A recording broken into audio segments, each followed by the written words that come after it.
Hello दोस्तों, मेरा channel पे आपका स्वागत है। अभी आप टेस्ट सीरीज 8 देख रहे हैं।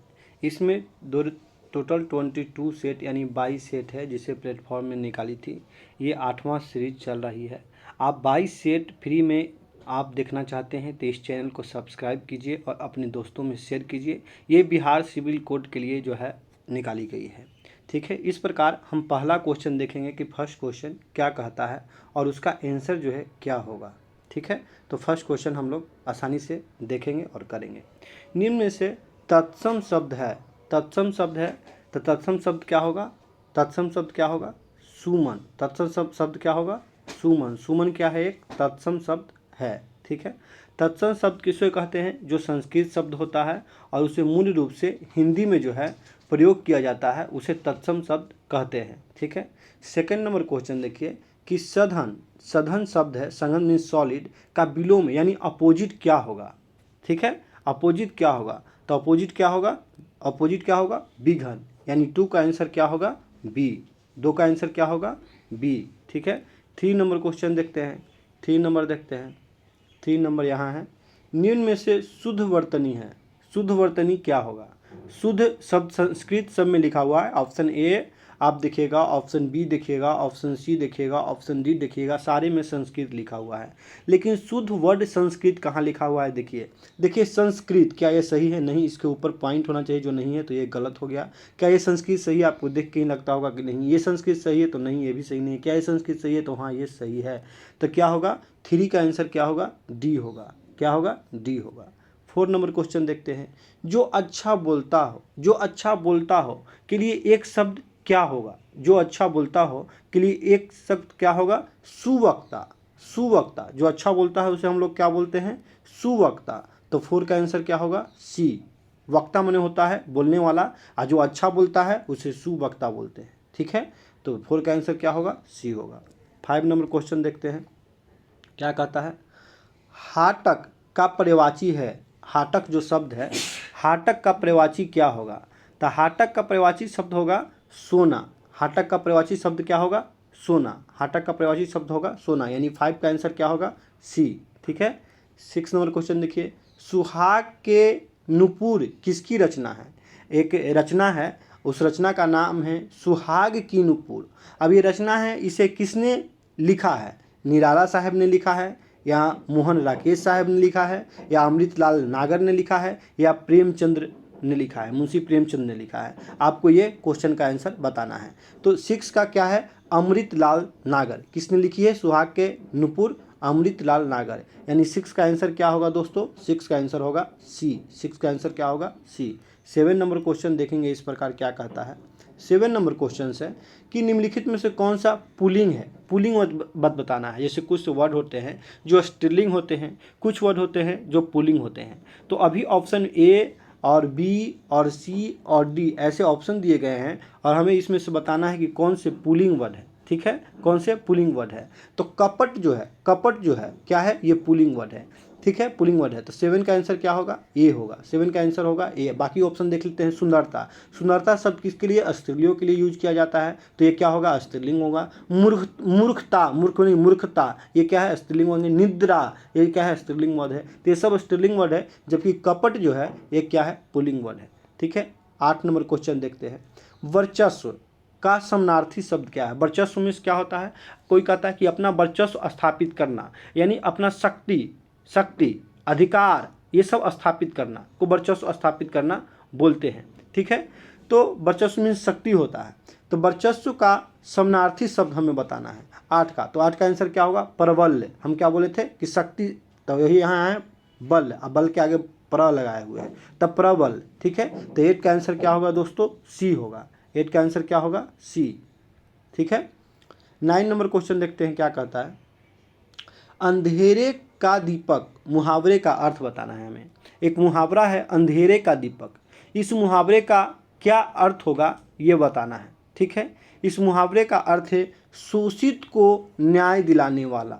अंधेरे का दीपक यानी जो दीपक अंधेरे में चला गया, अंधेरे का दीपक जो अंधेरा में है उसमें दीपक उजाला करना। ठीक है, यानी जो शोषित है उसको न्याय दिलाने वाला, इसका अर्थ है। तो 9 का क्या होगा आंसर? डी। ठीक है, जिसको लगता है कभी न्याय नहीं मिलेगा, लेकिन अगर उसको कोई न्याय दिलाने वाला आ जाए तो उससे कहेगा कि अंधेरा में दीपक खिल गया, अंधेरे का दीपक। ठीक है, 9 का डी।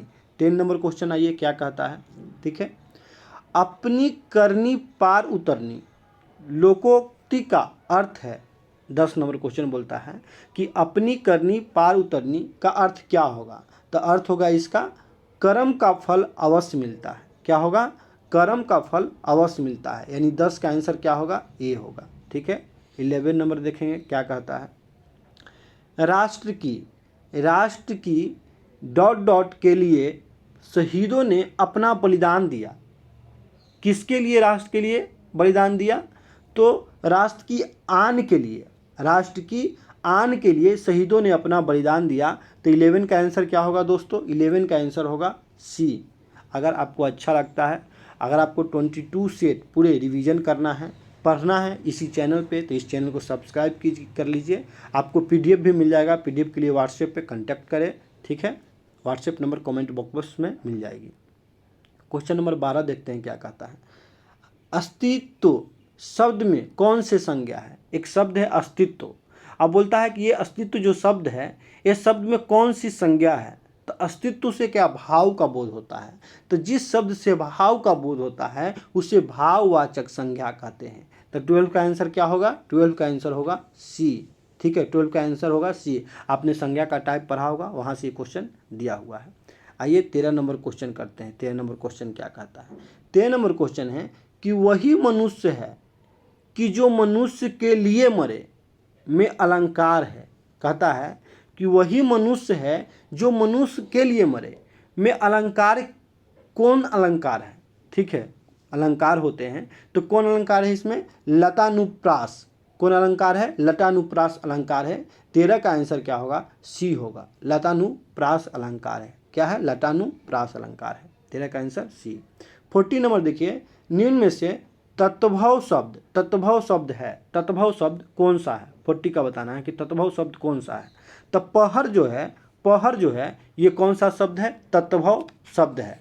अब बोलिएगा कि तत्भव शब्द हम लोग कहते किसे हैं। ठीक है, तो ऐसे संस्कृत शब्द के कुछ परिवर्तित रूप में हिंदी में प्रयुक्त हुए हैं, उन्हें तत्भव कहा जाता है। ठीक है, तत्भव किसे कहा जाता है, ऐसे संस्कृत शब्द के कुछ परिवर्तित रूप में हिंदी में प्रयुक्त हुए हैं, उन्हें तत्भव कहा जाता है। ठीक है, जैसे अभी हमने बताया एक एग्जांपल आपको, क्या, पहर।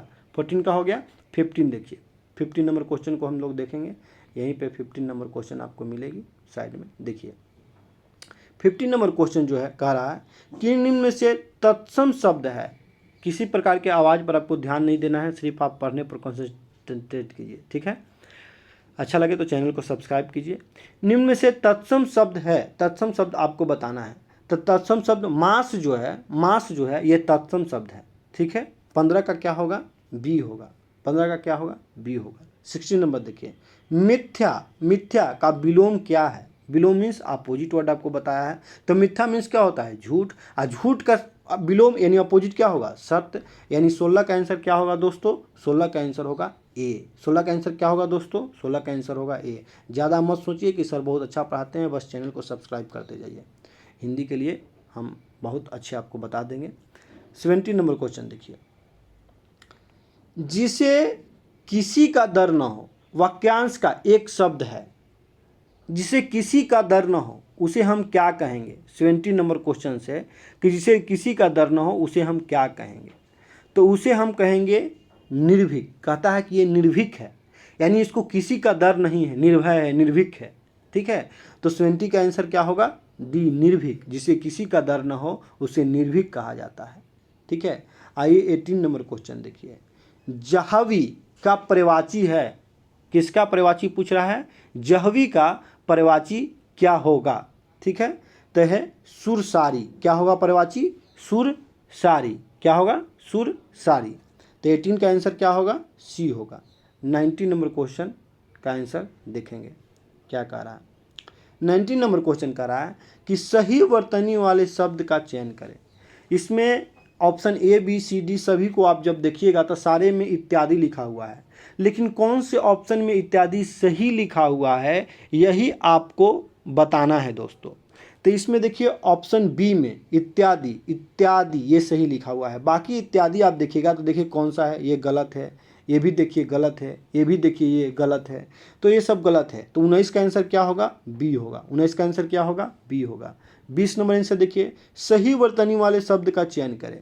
स्वादिष्ट लिखा हुआ है, लेकिन ऑप्शन कौन सा ऑप्शन में स्वादिष्ट सही लिखा हुआ है 20 का, ये हमें क्या करना है, बताना है। तो कौन सा है स्वादिष्ट सही लिखा हुआ है, देखिए 20 का, क्या ये स्वादिष्ट सही है, तो नहीं। क्या ये स्वादिष्ट, देखिए द्री में ऐसे है, नहीं।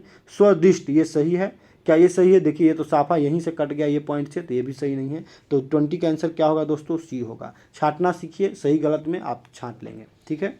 21 नंबर क्वेश्चन देखते हैं क्या कहता है। दिए गए शब्द के पर्यायवाची शब्द का चयन करें।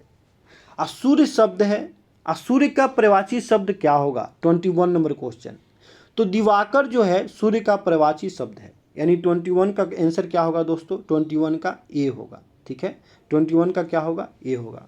अब 22 नंबर क्वेश्चन देखेंगे क्या कराता है। निम्नलिखित में से उस विकल्प का चयन करें जो टेढ़ी खीर होना मुहावरे का अर्थ व्यक्त करता है। क्या किसका व्यक्त करता है, टेढ़ी खीर होना का। तो होता है कार्य का बहुत कठिन होना, इसका अर्थ क्या होता है, टेढ़ी खीर होना, यानी कार्य का बहुत कठिन होना। यानी 22 का आंसर क्या होगा दोस्तों, डी, टेढ़ी खीर होना या कार्य का बहुत कठिन होना, यानी काम का बहुत कठिन होना।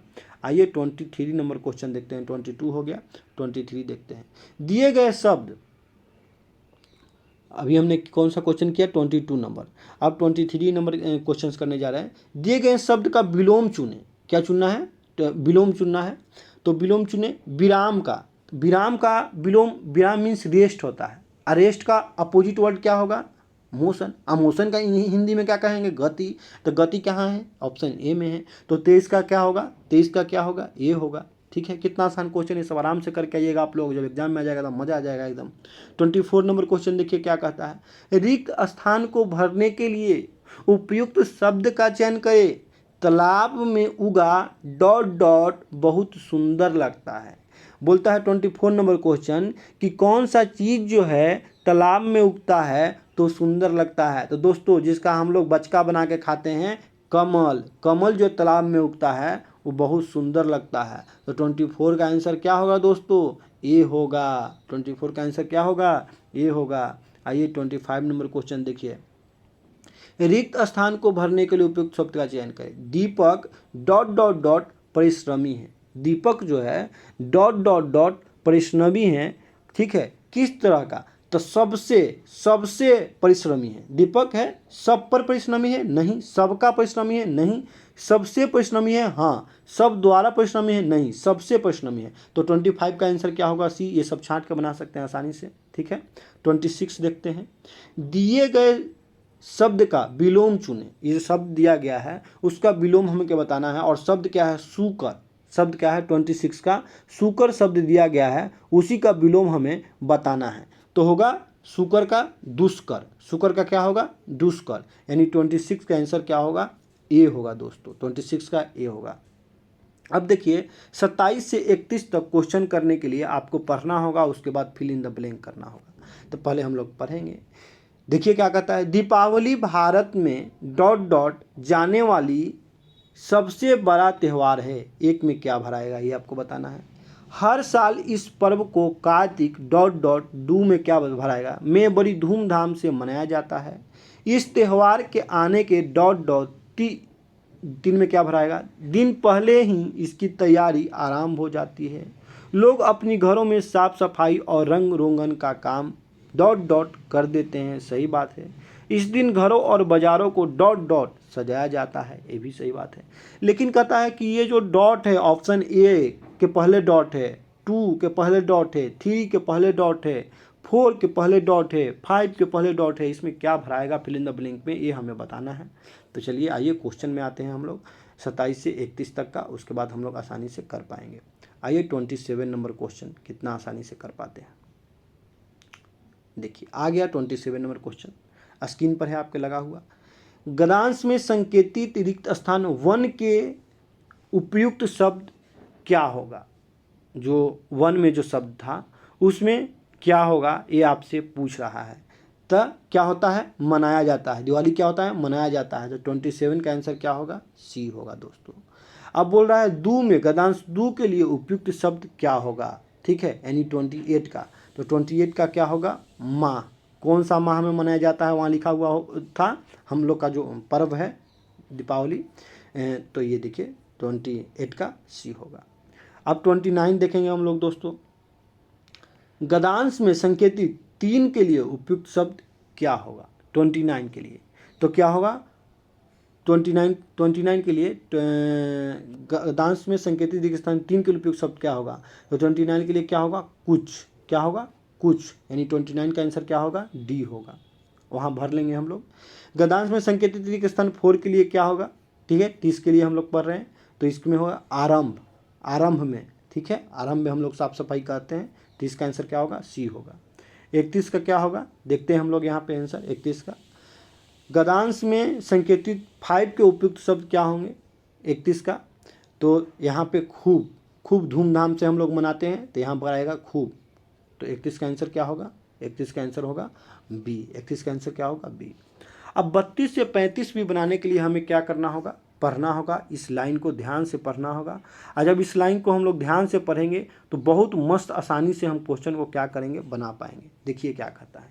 एक धनी युवक संत के पास यह पूछने के लिए गया कि उसे अपने जीवन में क्या करना चाहिए। संत उसे कमरे की खिड़की तक ले गए और उससे पूछा कि तुम्हें कांच के परे क्या दिख रहा है, यानी कांच के उस पर क्या दिख रहा है। सड़क पर लोग आ जा रहे हैं और एक बेचारा गरीब व्यक्ति भीख मांग रहा है।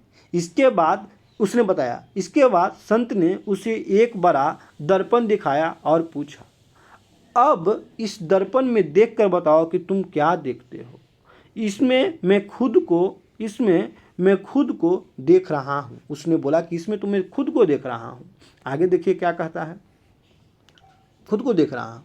ठीक है, दर्पण में तुम दूसरे को नहीं देख सकते। तुम जानते हो कि खिड़की में लगा कांच और यह दर्पण एक ही मूल पदार्थ से बने हैं।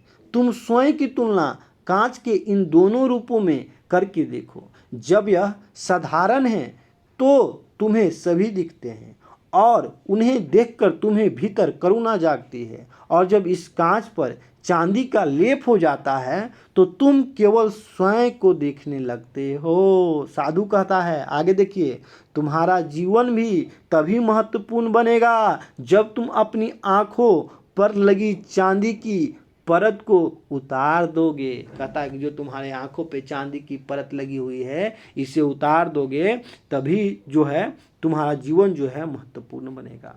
अब आइए इससे क्वेश्चन जो है हम लोग करेंगे। जैसे फर्स्ट क्वेश्चन इसका है 32 नंबर। संत ने युवक को कांच और दर्पण क्यों दिखाया। कांच और दर्पण क्यों दिखाया, तो क्यों दिखाया, देखिए 32 को, यह समझने में युवक की मदद करने के लिए उसे क्या करना चाहिए। क्या करने के लिए, कि तुम्हें क्या करना चाहिए, यह समझाने के लिए उसने दर्पण को दिखाया था। 32 का आंसर क्या होगा, सी होगा। आइए 33 देखते हैं। 33 क्या कहता है, ज़्यादा टाइम नहीं लेते हुए। दर्पण में हम दूसरों को नहीं देख सकते। इस वाक्य का निहितार्थ है, क्या निहितार्थ है ये हमें बताना है। तो है कि दर्पण में हमें स्वयं तक सीमित कर देता है। दर्पण जो है हमें स्वयं तक सीमित कर देता है। इसका अर्थ ये होता है कि दर्पण हमें स्वयं तक सीमित कर देता है, इसलिए दर्पण से निकलकर हमें देखना चाहिए। तो 33 का आंसर क्या होगा, डी होगा। आइए 34 नंबर देखते हैं क्या कहता है। इसके बाद लास्ट एक क्वेश्चन होगा हिंदी का, ठीक है।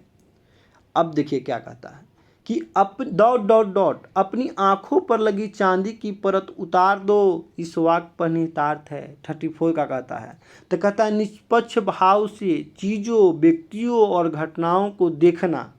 अपनी आंखों पर लगी, अगर कहता है कि निष्पक्ष भाव से चीज़ को, व्यक्ति को, घटना को देखना चाहते हो तो अपनी आंखों पर लगी जो चांदी की परत को उतार दो। ठीक है, इस वाक्य का निहितार्थ यही है। 34 का आंसर क्या होगा, 34 का आंसर होगा ए। ठीक है, आइए 35 देखते हैं क्या कहता है।